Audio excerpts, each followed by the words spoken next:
ایک منحوس پتلا۔ سالار اور کامران گلی میں کرکٹ کھیل رہے تھے۔ کھیل کے دوران اچانک گیند ایک پرانے ویران مکان میں جا گری جو کئی سالوں سے بند پڑا تھا۔ یہ مکان اپنی پرانی حالت اور اندھیرے ماحول کی وجہ سے نہایت خوفناک محسوس ہوتا تھا۔ وہ گیند لینے کے لیے مکان کے اندر چلا گیا۔ جب دونوں دوست اندر پہنچے تو اندھیرے میں کچھ ہلچل محسوس ہوئی۔ کامران کی نظر ایک پرانے خوفناک پتلے پر پڑی جو ایک کونے میں پڑا ہوا تھا۔ یوں محسوس ہو رہی تھی جیسے وہ زندہ ہو۔ کامران نے تجسس کے مارے اسے اٹھا لیا اور کہا، یہ میں اپنی چھوٹی بہن کو دوں گا، اسے یہ پسند آئے گا۔ کامران پتلا گھر لے آیا لیکن دن بھر کی مصروفیات میں اپنی بہن کو دینا بھول گیا۔ اس نے پتلا اسٹور میں رکھ دیا اور اپنے کمرے میں جا کر پڑھائی میں مصروف ہو گیا۔ رات کے وقت جب وہ اور اس کی بہن پڑھ رہے تھے، اچانک کامران کی کتاب پر خون کے چھینٹے گرے۔ کامران نے فوراً اوپر دیکھا لیکن چھت پر کچھ نظر نہیں آیا۔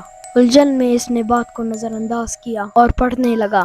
جب سب گھر والے گہری نیند سو رہے تھے تو اسٹور روم میں رکھا ہوا پتلا اچانک حرکت کرنے لگا۔ وہ آہستہ آہستہ صحن میں آ گیا۔ اس کے ہاتھ میں ایک تیز خنجر تھا۔ پتلا گھر کے اندر بچوں کے کمروں کی طرف بڑھنے لگا لیکن کمرے کے دروازے بند تھے۔ پھر اس کی نظر گیٹ کے قریب سوئے ہوئے چوکیدار پر پڑی۔ پتلا دبے قدموں چوکیدار کے پاس پہنچا اور بغیر کوئی آواز کیے اس پر حملہ کر دیا۔ چند لمحوں میں چوکیدار کی بے جان لاش گیٹ کے قریب پڑی تھی اور پتلا ایک بار پھر اندھیرے میں غائب ہو گیا۔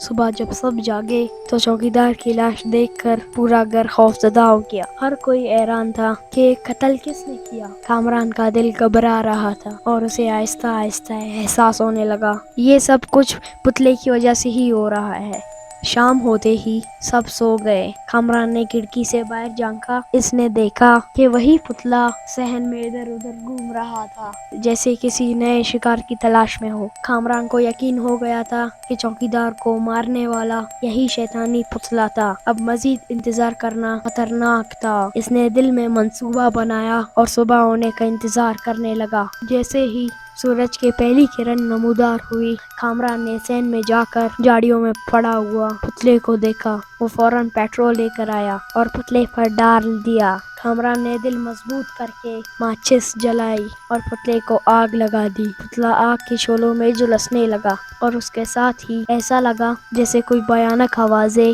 اس کے اندر سے نکل رہی ہو۔ یوں محسوس ہو رہا تھا جیسے کوئی بدروح یا شیطانی طاقت اس پتلے میں قید تھی جو اب آزاد ہو رہی تھی۔ کچھ ہی دیر میں پتلا مکمل طور پر راکھ ہو گیا اور گھر پر چھایا ہوا خوف کا سایہ بھی ختم ہو گیا۔ لیکن ایک سوال ہمیشہ کے لیے باقی رہ گیا، کیا واقعی وہ بدروح ختم ہو گئی تھی یا وہ کسی اور شکل میں واپس آئے گی؟